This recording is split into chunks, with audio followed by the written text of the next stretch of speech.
किन यहाँ बाटोमा खेलेको नानी गाउँ नानी यो हजुरको नानी हो हजुर तपाईँको नाति हो बच्चाहरूलाई यसरी बाटोमा खेल्न दिन हुँदैन नि होइन म यहाँ भित्रतिर थिएँ नानी निक्लिहाल्छु यो बाटोमा खेल्नको यो लागि व्यस्त सडक हो यो सडकमा हामी यस्तै बच्चाहरूलाई छोड्दै गर्दाखेरि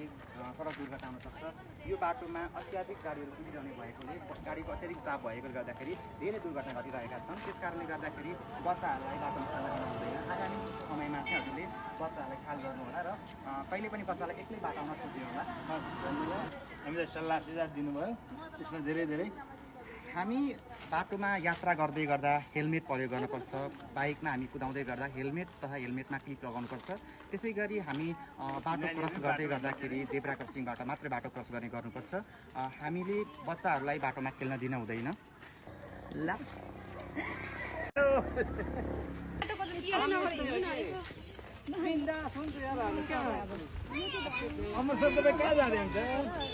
नमस्कार नमस्ते हजुरहरूले यो बाटो डिस्टर्ब गरेर हिँडिरहनु भएको छ मैले चाहिँ हजुरहरूलाई थोरै सल्लाह दिन चाहेँ यसरी बाटो डिस्टर्ब गरेर हिँड्दै गर्दाखेरि हामी बाटो पुरै झिकेर हिँड्दै गर्दाखेरि दुर्घटनाहरू हुनसक्छ यो बाटो अत्यन्तै सवारी कुदिरहने बाटो हो सबजना आउँदैन एकजना पछि अर्कोजना गरेर लाइन लागेर हिँड्दै गर्नु होला यसरी बाटो छेकेर हिँड्दै गर्दाखेरि चाहिँ यो बाटो पुरै डिस्टर्ब हुन्छ मैले हजुरलाई जनचेतना जगाउन चाहेँ धन्यवाद बिमा गरे तापनि यो बाटोमा हिँड्दै गर्दा चाहिँ हामीले आफ्नो ज्यानलाई केयरलेस गर्नु हुँदैन हामीले गर्दा अरूलाई पनि दुर्घटना हुनसक्छ त्यो कारणले हामी बाटोमा हिँड्दै गर्दाखेरि एक पछि अरू गरेर हिँडौँ यसरी बाटो पुरै क्याप्चर गरेर हिँड्न पाइँदैन हिँड्नु हुँदैन यो ट्राफिक रुल्स पनि हामीले अलिअलि पालना गर्नुपर्छ होइन सर गाडी हेर्नु त कहाँ छ गाडी आएकै छैन धेरै राम्रो सुझाव दिनुभयो है हामी चाहिँ अब जानी नजानी होइन अब साथीहरूसँग डिस्टर्ब हुनसक्छ अनि सुझावको लागि धेरै धेरै धन्यवाद हामी अब ग्यादरिङमा हिँड्दाखेरि अब को कता भयो आगामी दिनमा हामी एकताको लाइनबद्ध रूपमा हिँड्छौँ है त्यसको लागि धेरै धेरै धन्यवाद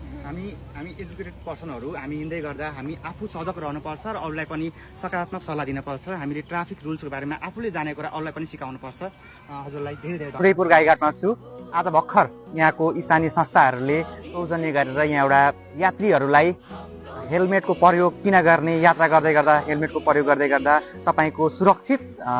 यात्रा हुन्छ भनेर एउटा जनचेतनामूलक बोर्ड टाङ्नु भएको रहेछ यही बोर्डमा मैले एउटा सानो भिडियो बनाएँ हामीले एउटा ट्राफिक रुल्स अनुसार हामी यात्रा गर्दै गर्दा हामी सुरक्षित हुन्छौँ त्यसै गरी यात्रा गर्दै गर्दा ट्राफिकहरूले बेला बेला हामीलाई ठाउँ ठाउँमा रोक्नुहुन्छ चेकिङ गर्नुहुन्छ मापासे चेक गर्दै हुनुहुन्छ हेलमेट लगाउनुहोस् हेलमेटको क्लिप लगाउनुहोस् भन्दै हामीलाई जनचेतना जगाउनुहुन्छ यसको मतलब तपाईँ यात्रामा हुनुहुन्छ तपाईँको यात्रा सफल रहोस् तपाईँ कुनै पनि दुर्घटनामा नपर्नुहोस् यदि परिहाल्नु भएछ भने पनि तपाईँ आफ्नो ज्यानको सुरक्षित हुनको लागि हेलमेट तथा यात्रामा युज गर्नुपर्ने साधनका विभिन्न प्रकार जस्तै